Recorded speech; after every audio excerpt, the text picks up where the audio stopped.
आज हम एक ऐसी कहानी के बारे में बात करेंगे, एक ऐसी कहानी जो एक गांव, एक बहुत ही मुश्किल फैसले और लालच के अंजाम के बारे में एक बहुत बड़ा सबक सिखाती है। तो चलिए शुरू करते हैं। तो कहानी शुरू होती है एक गांव से जिसका नाम है सुंदरगढ़। बिल्कुल, नाम जैसा ही, एक बहुत ही शांत और खुशहाल गांव। यहाँ सब लोग मिलजुल कर रहते थे। आप समझ लीजिए एकदम परफेक्ट कम्युनिटी लगती थी पहली नजर में। लेकिन जैसा कहते हैं ना, हर शांति हमेशा नहीं टिकती। और इस शांति पर ना जल्द ही खतरे के बादल मंडराने लगते हैं। गांव वालों को खबर मिलती है कि इस साल जो सर्दी पड़ने वाली है वो कोई मामूली सर्दी नहीं होगी, बल्कि एक ऐसी खून जमा देने वाली ठंड होगी जो उन्होंने पहले कभी महसूस नहीं की थी। और गांव वालों का ये डर बिल्कुल जायज था। उनके दिमाग में अभी भी पिछली सर्दी का वो खौफनाक मंजर ताज़ा था, जब उनके 6 पड़ोसियों ने ठंड से अपनी जान गंवा दी थी। अब उनके पास ना तो गर्म कंबल खरीदने के पैसे थे, और आने वाली इस खतरनाक ठंड का डर उन पर पूरी तरह हावी हो रहा था। और इसी डर के माहौल में एंट्री होती है हमारी कहानी के मुख्य पात्र भोला की। अब देखिए, जहां पूरा गांव आने वाली मुसीबत से डरा हुआ है, वहीं भोला के दिमाग में कुछ और ही खिचड़ी पक रही थी। वो दूसरों के डर में एक मौका देख रहा था। अपने दोस्तों की चिंता भरी बातें सुनकर भोला के दिमाग की बत्ती जलती है। उसके मन में एक प्लान आता है, और ये एक ऐसा प्लान था जिसे वो सबसे, पूरी दुनिया से छिपाकर रखना चाहता था। तो भोला का प्लान था क्या? प्लान बहुत ही सिंपल और सोचा समझा था। उसने डिसाइड किया कि वो जंगल से ढेर सारी सूखी लकड़ियां इकट्ठा करेगा। क्यों? क्योंकि वो जानता था कि जब कड़ाके की ठंड पड़ेगी तो लोग अपने आप को जिंदा रखने के लिए, गर्मी के लिए मुंह मांगी कीमत देने को तैयार हो जाएंगे। तो जब उसके दोस्त शंकर और संतोष उससे पूछते हैं, अरे भोला, रोज रोज इतनी लकड़ियां क्यों जमा कर रहा है, तो वो बड़ी सफाई से झूठ बोल देता है। मतलब अपने फायदे के लिए वो अपने सबसे करीबी लोगों को भी धोखा देने से एक बार भी नहीं हिचकिचाता। जैसे ही सर्दियां शुरू होती हैं, भोला अपना प्लान एक्शन में ले आता है। उसने लकड़ियों का एक बहुत बड़ा भंडार जमा कर लिया था, और अब वो गांव वालों की मजबूरी का फायदा उठाने के लिए पूरी तरह से तैयार था। वो अपने घर के बाहर एक बोर्ड टांग देता है, लकड़ी 20 रुपए किलो। सोचिए, जो चीज जंगल में मुफ्त मिलती थी उसे उसने अपने ही पड़ोसियों के लिए एक महंगी जरूरत बना दिया। और फिर किस्मत भी जैसे उसी का साथ दे रही थी। एक रात अचानक तेज बारिश हो जाती है। इस बारिश से जंगल की बाकी सारी सूखी लकड़ियां गीली होकर बेकार हो जाती हैं।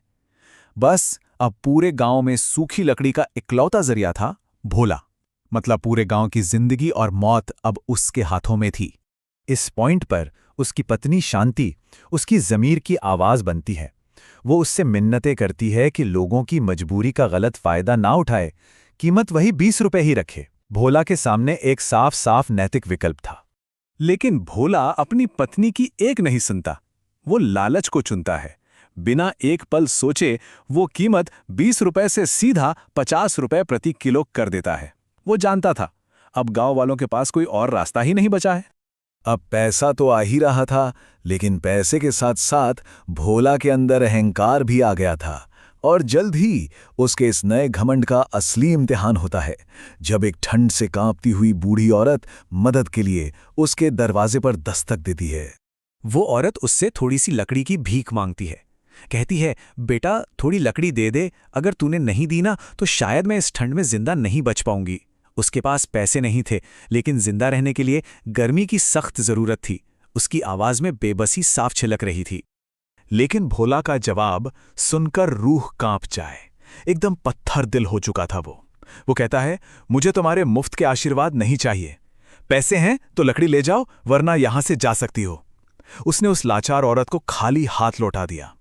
ये इस बात का सबूत था कि उसके अंदर से इंसानियत पूरी तरह मर चुकी थी। लेकिन भोला को इस बात का जरा भी अंदाजा नहीं था कि उसके इस बेहद क्रूर काम ने अनजाने में घटनाओं की एक ऐसी लड़ी शुरू कर दी थी जिसका अंजाम बहुत ही भयानक और दुखदाई होने वाला था। अगले दिन जब भोला किसी काम से दूसरे गांव के लिए निकलता है, तो उसकी पत्नी के मन में एक अजीब सा बुरा ख्याल आता है। उसे महसूस होने लगता है जैसे कुछ बहुत बुरा होने वाला है, जैसे विनाश की घड़ी नजदीक है। और हुआ भी वही। भोला का छोटा बेटा राहुल घर के अंदर खेलते खेलते ठंड महसूस करता है, और बचपना, नादानी में वो गर्मी पाने के लिए लकड़ियों के उस विशाल ढेर से बस एक छोटा सा टुकड़ा निकालकर जला लेता है।